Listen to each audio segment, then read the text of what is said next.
Marcus Cole had worked security jobs for 12 years across dozens of worlds. He had protected diplomats, escorted cargo through pirate territory, and once spent 3 weeks guarding a scientist who insisted on studying active volcanoes. Nothing surprised him anymore. Or so he thought. The passenger vessel Starlight Meridian was supposed to be an easy assignment. Transport families of diplomats from the orbital station to the colony world below. Simple, safe. The kind of job Marcus took when he needed a break from the dangerous ones. He stood near the observation deck, watching the stars drift past the windows. The ship hummed quietly around him as passengers settled into their seats for the 4-hour journey. Most of them were Velthari, tall beings with skin like polished silver and eyes that shifted color with their emotions. They moved with natural grace, their long fingers gesturing elegantly as they spoke in their musical language. Marcus noticed the child immediately. She sat alone near the window, her small form barely filling the seat. Unlike the adult Velthari whose skin gleamed like mercury, hers still had the softer, pearl-like quality of youth. Her eyes were fixed on the stars outside, wide with wonder. He checked his passenger manifest. Scylla, daughter of High Matriarch Vanathra. The notation beside her name indicated highest protection priority. Her mother had remained behind for emergency political negotiations, sending her daughter ahead with the other families. The girl looked up and caught Marcus watching her. Instead of looking away like most children would, she tilted her head and studied him with obvious curiosity. Marcus gave her a small nod. She smiled, her eyes shifting to a bright blue that he guessed meant happiness. That was when the lights went out. Emergency red lighting flooded the corridors. The ship shuddered as something locked onto its hull. Marcus had his weapon drawn before the first scream echoed through the passenger deck. Korvax raiders. He recognized their boarding pods through the window. Ugly metal things that punched through ship hulls like needles through fabric. The Korvax were pirates who operated in this sector, known for taking hostages and demanding ransoms. They rarely killed unless provoked, preferring live merchandise to dead examples. Marcus moved toward Scylla as the first boarders cut through the deck above them. The other security personnel were already positioning themselves, but Marcus had seen the passenger manifest. He knew who the raiders would want most. The daughter of a high matriarch would bring a fortune in ransom. The Korvax poured into the passenger, decked like a flood of black armor and gleaming weapons. They were humanoid but larger, their bodies encased in combat suits that made them look like walking tanks. The lead raider, marked by red stripes on his helmet, surveyed the cowering passengers with obvious satisfaction. His gaze stopped on Slack. Marcus stepped in front of the child. He heard her sharp intake of breath behind him, but did not turn around. His weapon was steady, aimed at the lead raider's chest. The raider laughed. It was an ugly sound, distorted by his helmet speakers. He said something in his own language, and his soldiers spread out around the room, securing the other passengers. 2 of them approached Marcus from either side. The leader spoke in broken common tongue. "Human, move. The child comes with us. No harm to her. Much harm to you if you stay." Akos did not move. The raider tilted his head, seemingly confused. "You are not Velthari. Not her kind. Why do you care what happens to Silver Child?" "She is under my protection," Marcus said. His voice was calm, steady. "That means something where I come from." The leader gestured, and his 2 soldiers grabbed Marcus by the arms. They were strong, far stronger than him, and they wrenched his weapon away easily. One of them struck him across the face with an armored fist. Marcus felt his lips split, tasted blood, but kept his feet. "Last chance, human? Walk away. We take child, get ransom, return her safely. Everyone wins. You die here for nothing?" Marcus spat blood onto the deck. No, the beating began. The first blow cracked his ribs. He felt them give way under the armored fist, felt the sharp pain lance through his chest. He dropped to one knee, but forced himself back up, positioning himself between Scylla and the raiders once more. They hit him again. And again. Each blow was calculated, designed to cause maximum pain without killing. They wanted him to break, to step aside, to give up. They did not understand that giving up was not something Marcus knew how to do. His arm shattered on the seventh blow. He heard the bones snap, felt the wrongness of it hanging at his side. The pain was enormous, a white-hot fire that threatened to drag him into unconsciousness. He stayed awake through sheer force of will behind him. Sela was crying. He could hear her small voice begging them to stop, pleading in both her language and his. The raiders ignored her. Their attention was focused entirely on the stubborn human who refused to fall. The leader crouched down to look Marcus in the eye. His helmet was close enough that Marcus could see his own reflection in the dark visor. See the blood running down his face? See the ruin they had made of his body? Why? The raider asked. There was genuine confusion in his voice. She is not your blood. Not your kind. Why suffer for her? Marcus looked past him at Scylla. Her eyes were silver now. The color of fear, and tears streamed down her young face. She was watching him with an expression he recognized. It was the look of someone who had never seen anyone stand up for them before. Because Marcus said, his voice rough with pain, someone has to. The raider stood and said something sharp to his soldiers.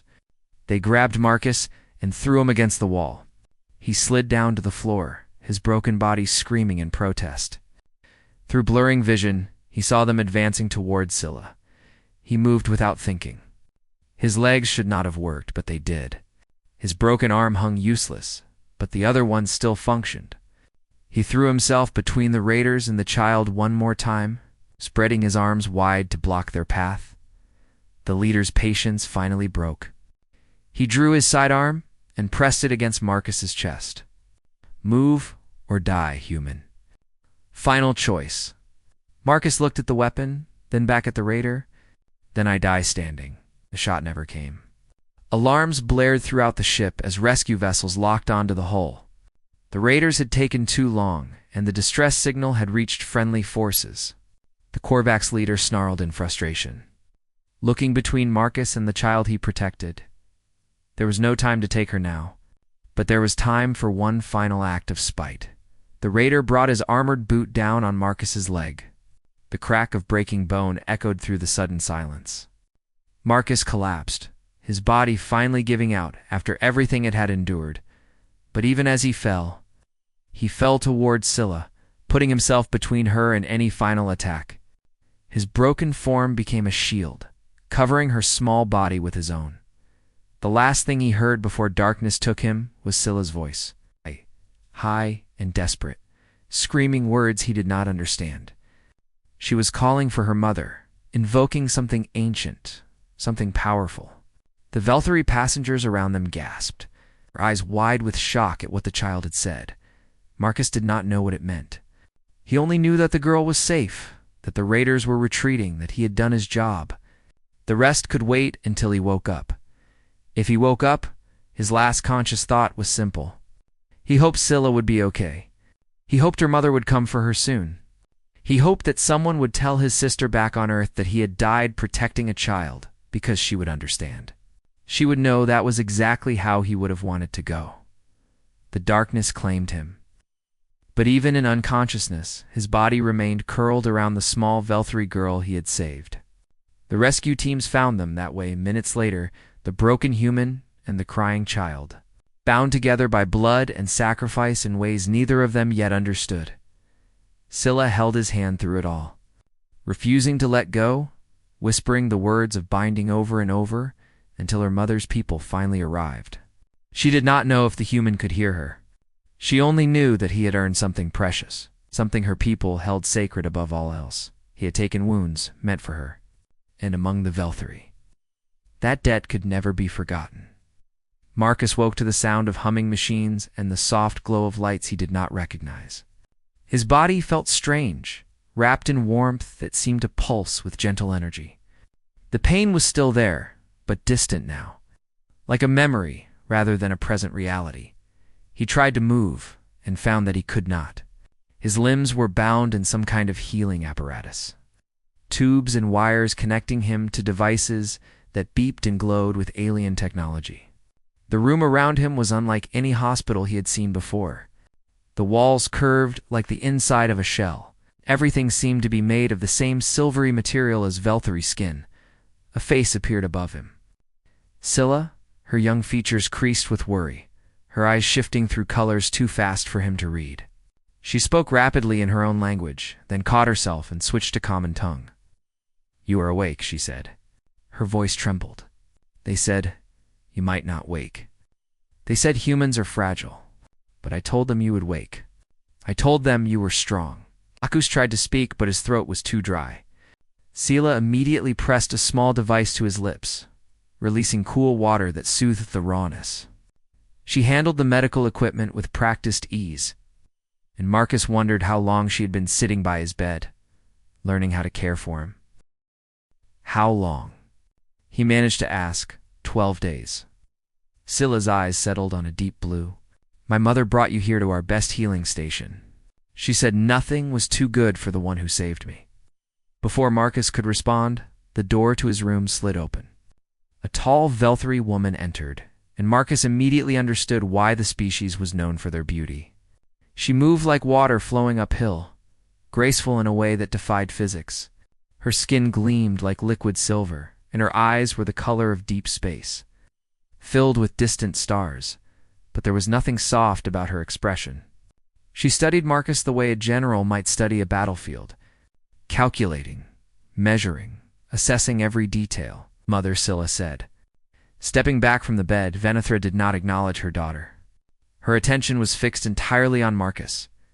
She circled his bed slowly, her gaze traveling over the healing apparatus that covered his injuries.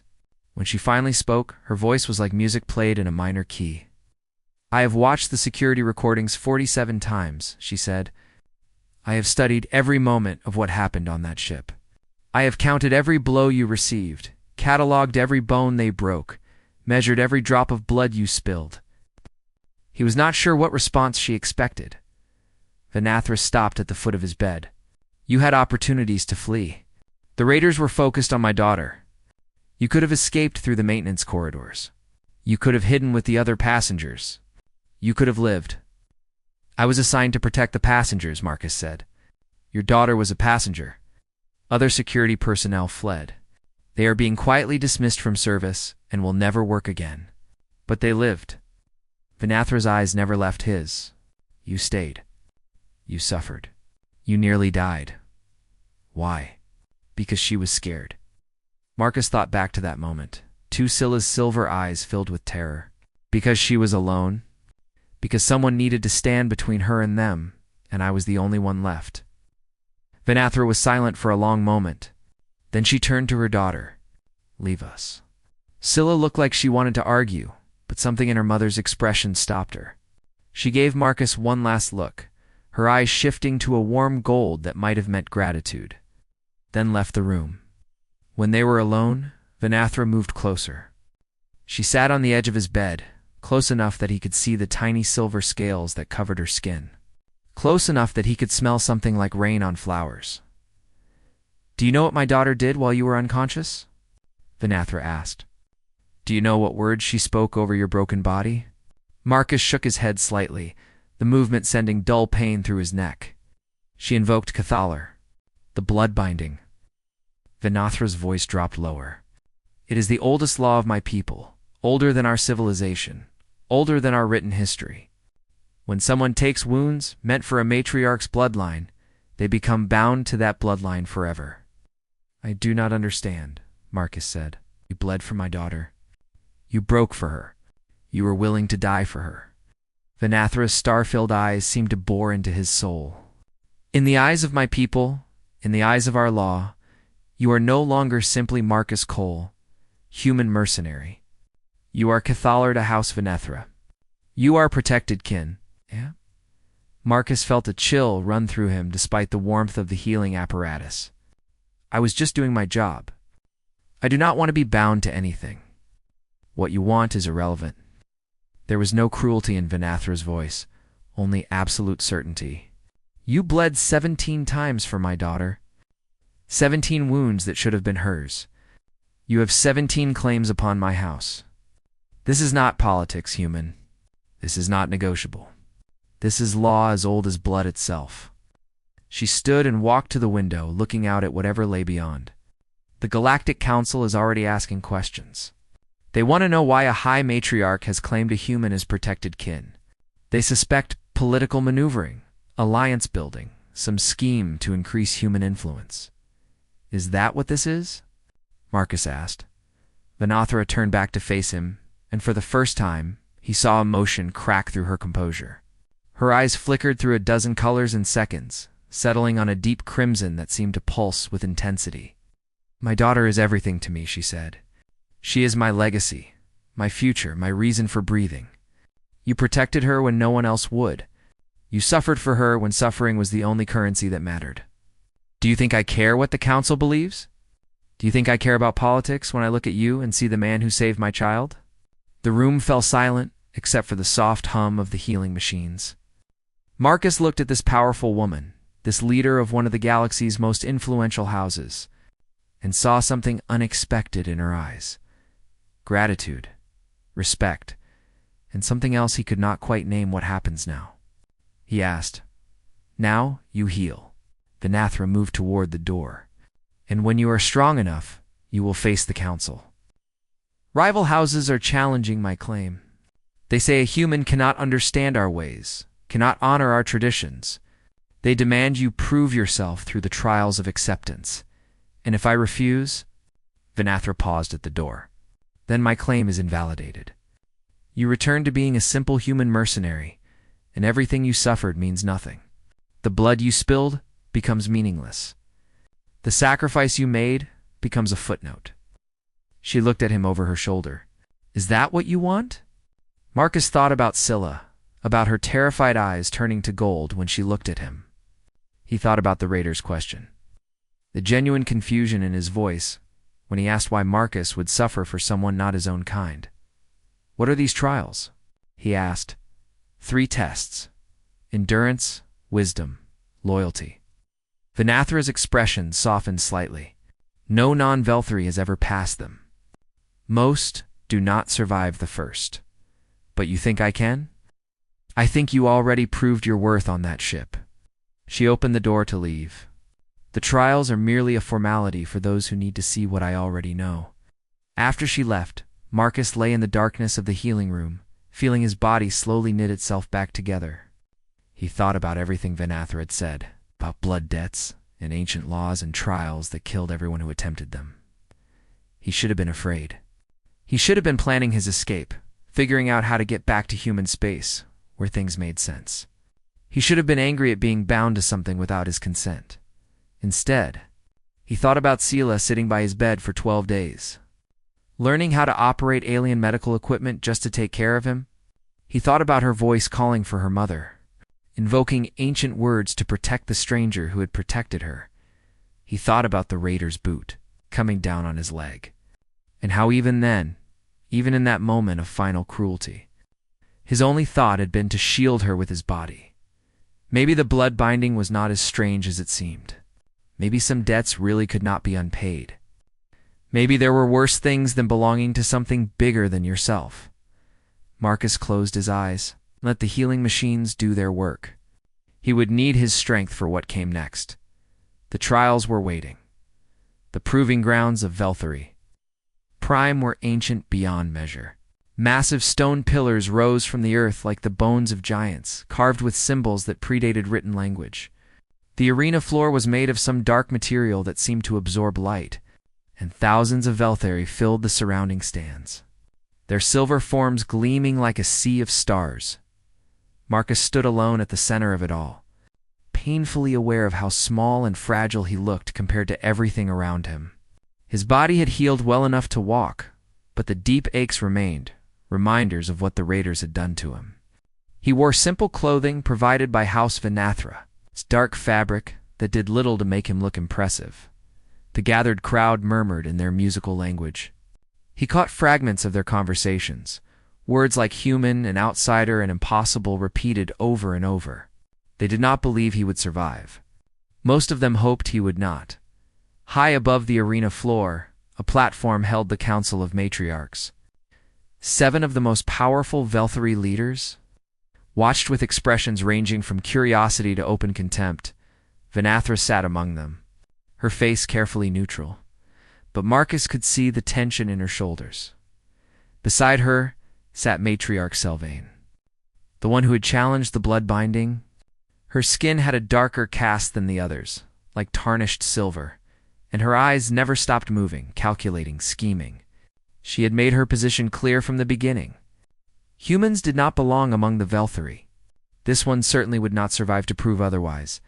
A ceremonial horn sounded across the arena, its deep tones silencing the crowd. The trial was about to begin. Marcus had studied what little information existed about the trials of acceptance. Endurance, wisdom, loyalty, 3 tests that every Velthari noble faced when claiming their place in a house. The trials were designed for beings with natural armor, enhanced strength, and centuries of cultural preparation. He had none of those things. What he had was stubbornness and the memory of a small girl whose eyes had turned gold. When she looked at him, the first trial was endurance. The arena floor shifted beneath his feet, sections rising and falling to create an obstacle course that stretched into the distance. At the far end, barely visible, a small light glowed. His task was simple: reach the light. Do not stop. Do not fall. The Velthari expected stoic suffering. They expected their candidates to move through pain without expression, demonstrating the iron will that defined their species. Marcus knew he could not match that. He did not have their strength or their conditioning. He could only offer what he was human. The horn sounded again. Marcus began to move. The course was brutal from the first step. Sections of floor tilted without warning, trying to throw him into the darkness below. Sharp edges appeared where smooth surfaces had been. The temperature changed wildly, freezing cold giving way to burning heat and back again. Marcus stumbled. He fell. He bled from a dozen small cuts within the first minute. The crowd watched in silence as this fragile human struggled with what their children could accomplish easily, but he kept moving. Every time he fell, he got back up. Every time his body screamed for him to stop, he took another step. He did not hide his pain the way the Velthari would. Instead, he let it show on his face. Let them see exactly how much each movement cost him. Some of the watchers began to shift uncomfortably in their seats. They had expected either stoic success or quick failure. They had not expected this. A being who clearly suffered with every breath but refused to surrender. The course seemed endless. Marcus lost track of time, lost track of everything except the distant light and the simple need to reach it. His vision blurred. His legs threatened to give out. His lungs burned with effort. He thought about Scylla. He thought about her face when the raiders came for her, the terror in her young eyes. He thought about his promise to protect her, spoken without words, but binding nonetheless. One more step. Just one more. The light was suddenly there, close enough to touch. Marcus reached out with trembling fingers and felt warmth spread through him as he made contact. The trial was over. He collapsed to his knees, gasping for air, his body pushed far beyond its limits.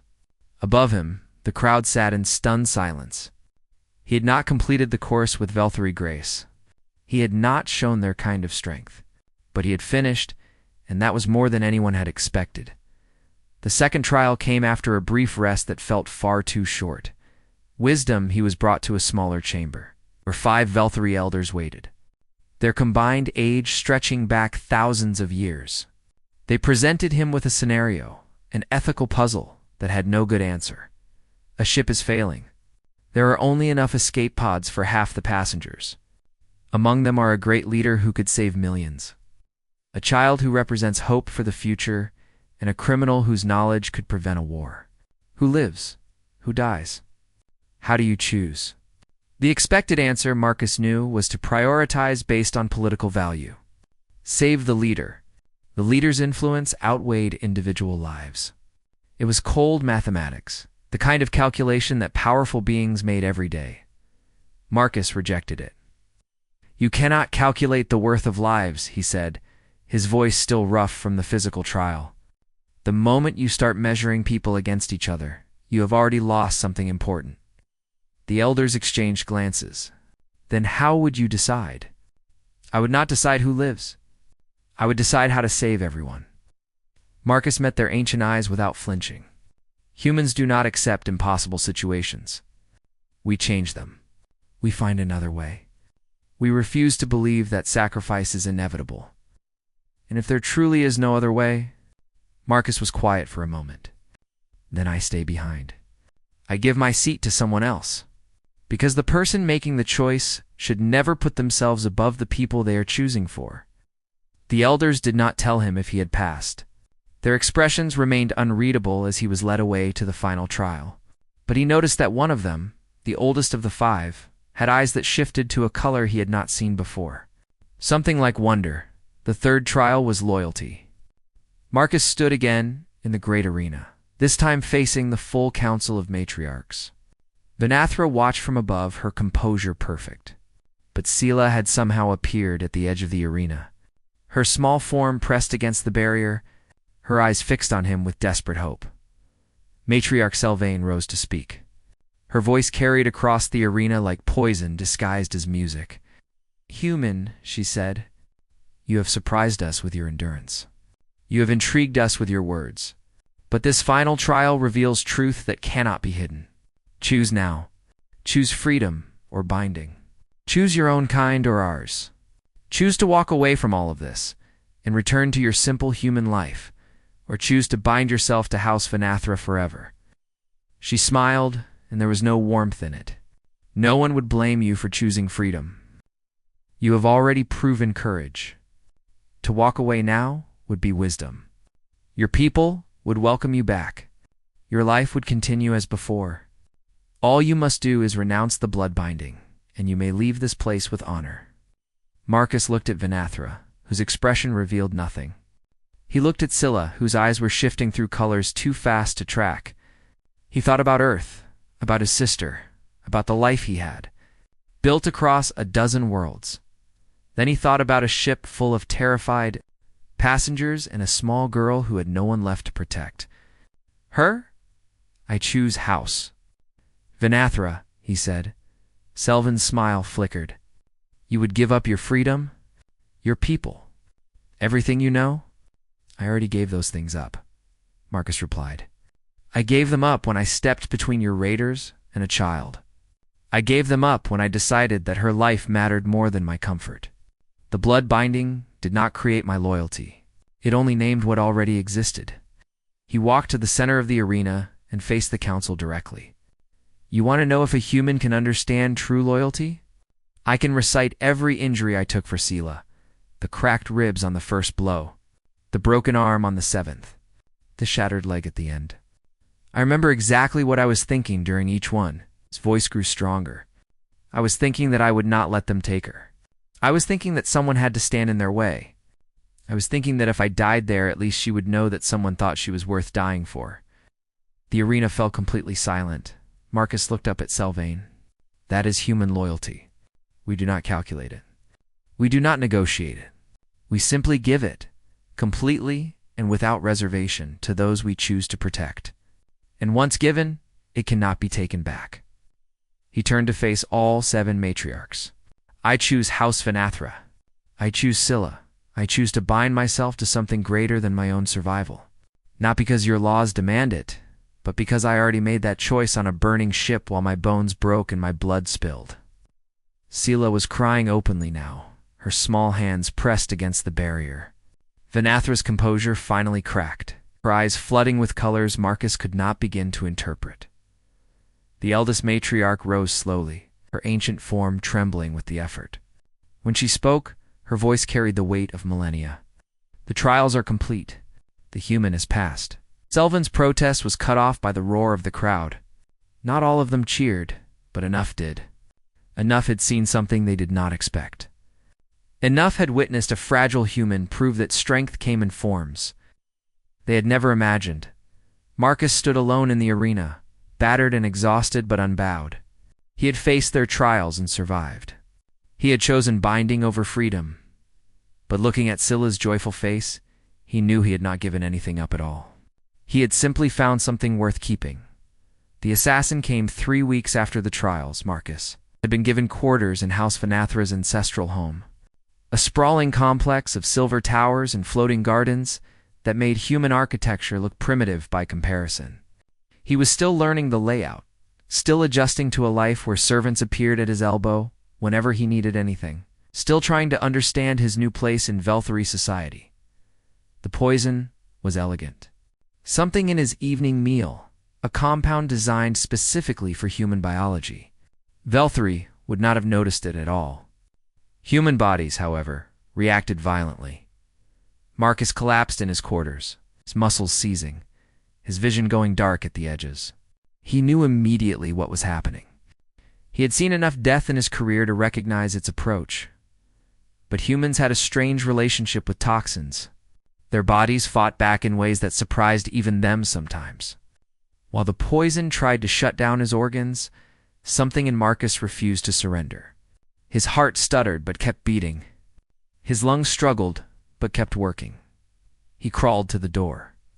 His body was on fire, every nerve screaming in protest, but he dragged himself forward inch by inch. He needed to reach the corridor. He needed to be found before the poison finished its work. The guards discovered him 20 minutes later, barely conscious, covered in sweat and trembling uncontrollably. They carried him to the medical wing while sending urgent messages to Matriarch Vanathra.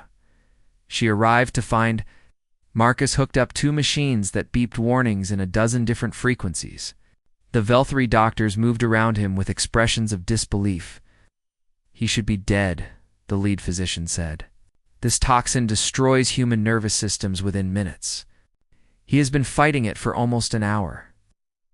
Vanathra looked down at the human she had claimed, watching his chest rise and fall with labored breaths.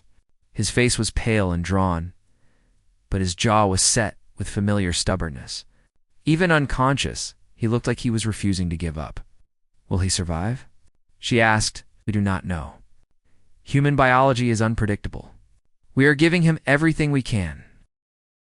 The news of the assassination attempt spread quickly. Vanathra demanded an immediate council investigation. An attack on her bonded was an attack on her house, a violation of the most sacred laws their civilization upheld. But the council moved slowly. Political enemies blocked every request for action.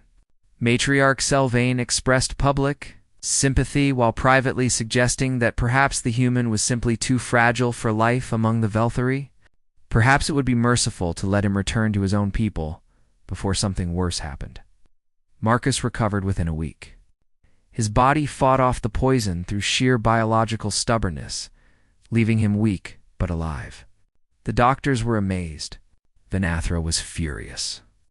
"Someone tried to kill you," she said during her first visit after he regained consciousness. "Someone inside my own house had access to your food. Someone knew enough about human biology to select that specific toxin. The same people who opposed the blood binding," Marcus said. His voice was rough, but his mind was clear. "This was not just about me. This was about what I represent." Vanathra's eyes shifted to a dangerous crimson. "Explain." "The human can be bound into a Velthari noble house. It sets a precedent. Suddenly, humanity is not just allies or trading partners. We become woven into your power structures. We become family." Marcus pushed himself up in his bed, ignoring the pain. Some people do not want that. They fear what it means. The conspiracy extends beyond my enemies? Beyond the Velthari entirely, I think. Marcus had been turning the pieces over in his mind during his recovery. Other species have watched humanity's rise with concern. We adapt too quickly. We spread too far. We form bonds too easily. If we start integrating into alien noble houses, we become impossible to remove, Vanathra finished. Attacking humanity would mean attacking countless allied families across the galaxy. Exactly. The assassination was not personal. It was prevention. Vanathra was silent for a long moment. Then she did something that surprised Marcus. She reached out and took his hand. Her silver fingers cooled against his skin. "I claimed you because you saved my daughter," she said. "I did not consider the political implications until others forced me to. But now I understand why they fear this bond so much. It is not about you and me. It is about what we represent together." Before Marcus could respond, the door burst open. Scylla rushed in, her small form moving faster than he had ever seen. She threw herself at his bed, her arms wrapping around him despite the medical equipment in the way. "They said you almost died," she said, her voice muffled against his chest. "They said someone tried to hurt you. I told them you would be okay. I told them you were strong." Marcus looked down at the child clinging to him, then up at her mother, watching them both. Something shifted in his chest, something that had nothing to do with poison or recovery. "I need to find out who did this," he said. Vinathra nodded. "We will investigate together." "No." Marcus gently extracted himself from Scylla's grip.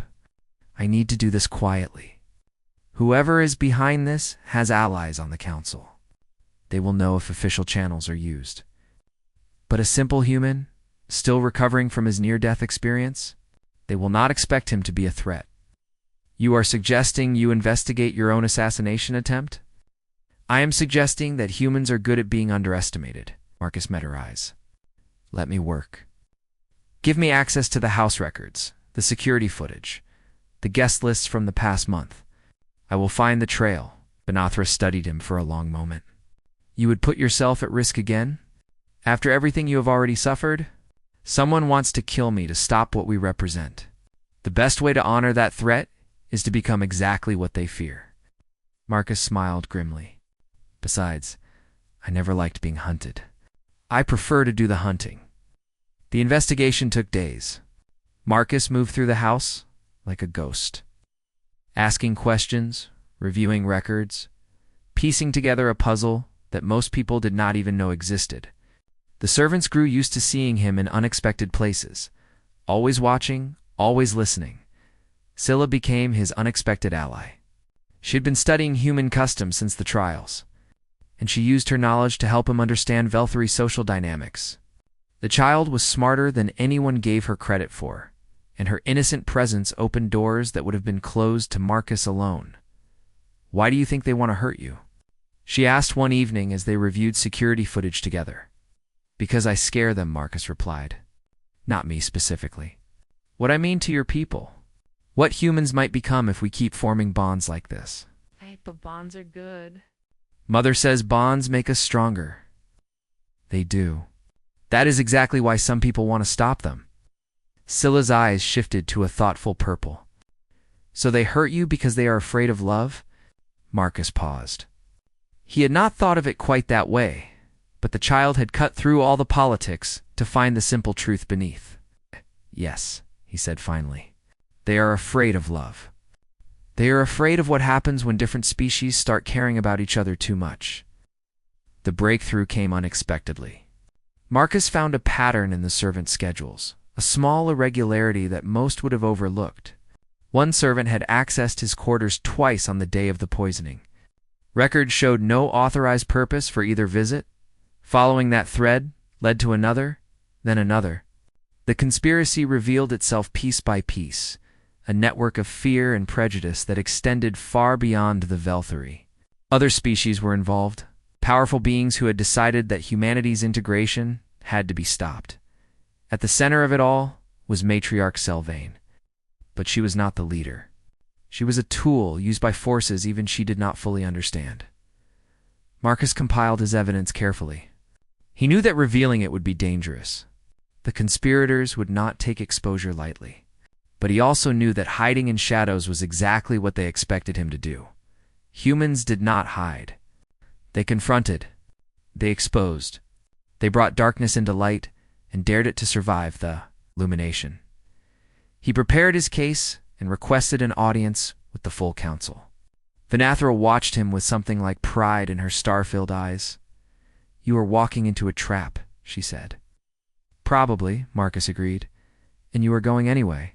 "Someone has to. Might as well be me." He smiled at her, then at Scylla, who stood beside her mother. "Besides, I have something worth fighting for now. That makes all the difference." The council session was scheduled for the following day. Marcus spent the night preparing, knowing that everything would change when the sun rose. He was ready. The grand chamber of the Galactic Council was the largest, enclosed space Marcus had ever seen. Thousands of representatives from hundreds of species filled the ascending rows of seats, their forms ranging from humanoid to completely alien. The ceiling was so high it disappeared into artificial clouds, and the floor beneath his feet was made of crystal that glowed with inner light. Marcus stood alone at the center of it all, a single human facing the combined might of galactic civilization. The council session had been called to address his accusations. Matriarch Sylvain sat in her designated position, her expression calm despite the evidence arrayed against her. Behind her, in the observer sections, representatives from 6 other species watched with careful attention. Marcus had identified them in his investigation. They were the true architects of the conspiracy. He began to speak. His voice carried across the chamber without amplification.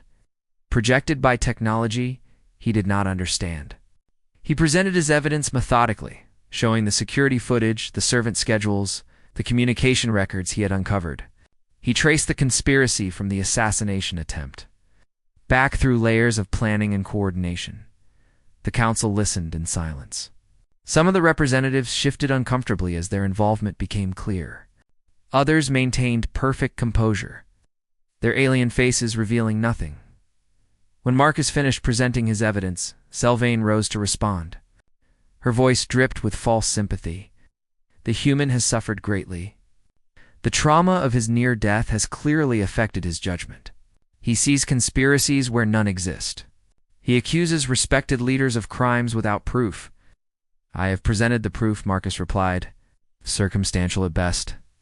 The ravings of a fragile being who does not understand our ways. Sylvain addressed the chamber at large. This is precisely why humans should not be integrated into our noble houses. They are emotional creatures, prone to paranoia and delusion. This one has convinced himself that the entire galaxy conspires against him.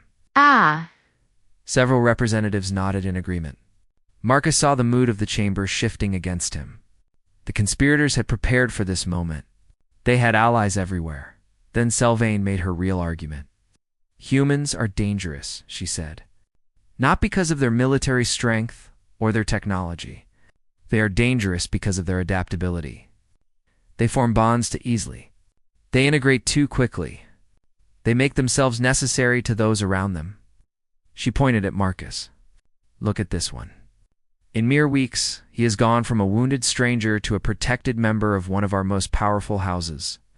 He has passed trials meant for our own kind. He has turned a child of nobility into his devoted ally. He has woven himself into the fabric of Velthari society so thoroughly that attacking him is considered an attack on the house itself. Her eyes swept across the chamber. Now imagine 1,000 humans doing the same. 1,000,000. They will spread through our noble houses like a virus. They will make themselves beloved and necessary.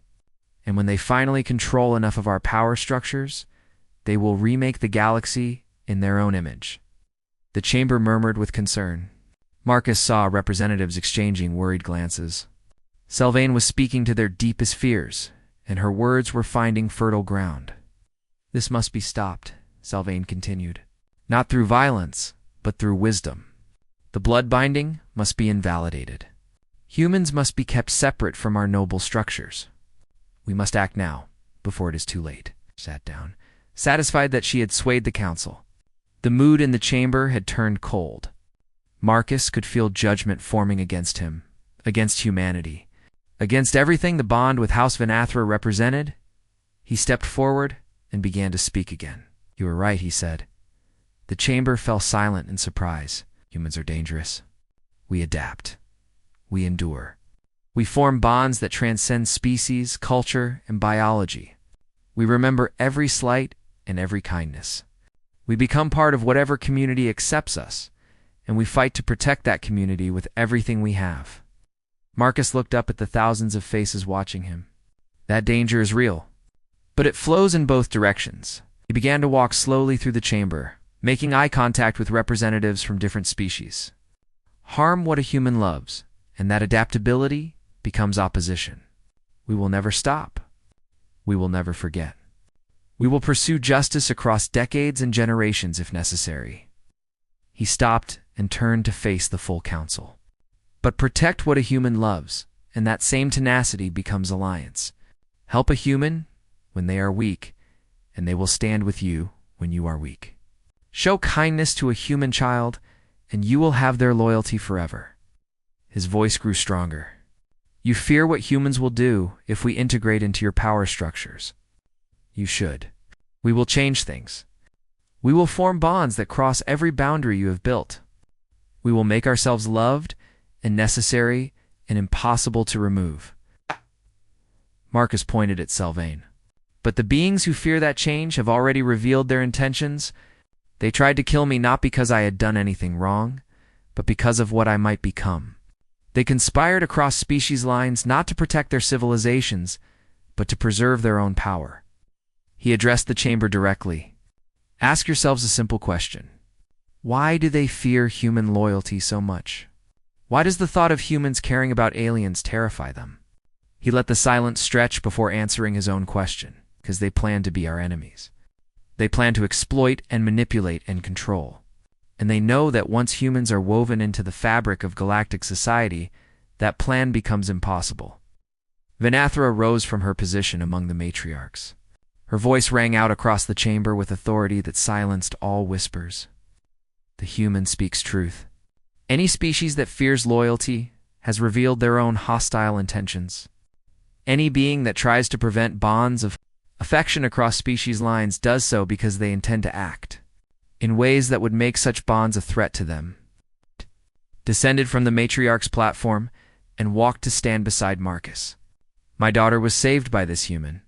He took wounds meant for her. He suffered in her place. He chose to bind himself to our house not for power or politics, but because protecting her mattered more than his own survival. Her eyes swept across the conspirators. That is what they fear. That is what they tried to destroy. Not human ambition or human strength. Human love. Because love makes alliances that cannot be broken by fear or force. The chamber erupted in debate. Representatives shouted at each other across the rows. But Marcus noticed that more voices supported them than opposed them.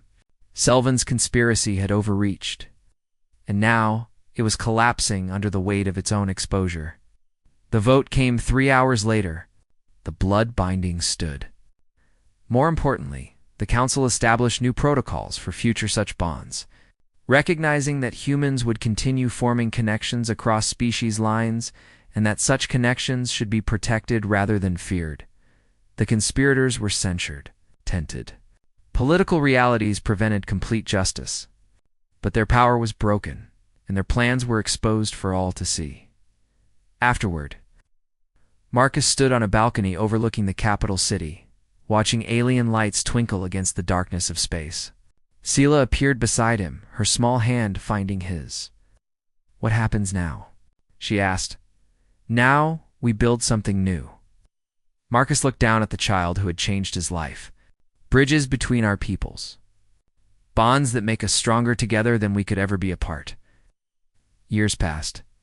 Marcus served as a living bridge between humanity and the Velthari, helping to negotiate treaties and resolve conflicts that would have seemed impossible before. Scylla grew into a leader who advocated for human integration throughout the galaxy. When reporters asked why she trusted humanity so completely, her answer never changed. Because when I was small and afraid, a human I had never met decided I was worth dying for. That is not politics. That is not strategy. That is just what humans do. The final scene came decades later, when Scylla stood before a great gathering with her own daughter in her arms. She presented the child to Marcus, now old by human standards, but still unbowed. Still bearing the ceremonial Velthari markings alongside scars that had never fully faded. This is your great protector, Scylla told her daughter. The human who saved me. The human who showed our people what courage really means. The child reached out with tiny silver fingers and touched the old scars on Marcus's face. Her eyes shifted through a rainbow of colors before settling on warm gold. He is ours, the child said with perfect certainty.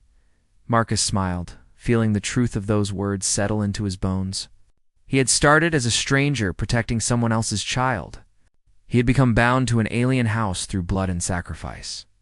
And now, after everything, he had become exactly what the conspirators had feared, family, not through birth or species or culture, through choice, through sacrifice, Through the simple decision to stand between darkness and light and refuse to move, that was what humans brought to the galaxy. Not weapons or technology or conquest, just the stubborn insistence that some things were worth protecting, and the willingness to prove it in blood. The Velthari had a word for it now. They called it the human way, and across 1,000 worlds, beings of every species were learning what it meant to love the way humans loved, completely, stubbornly, forever.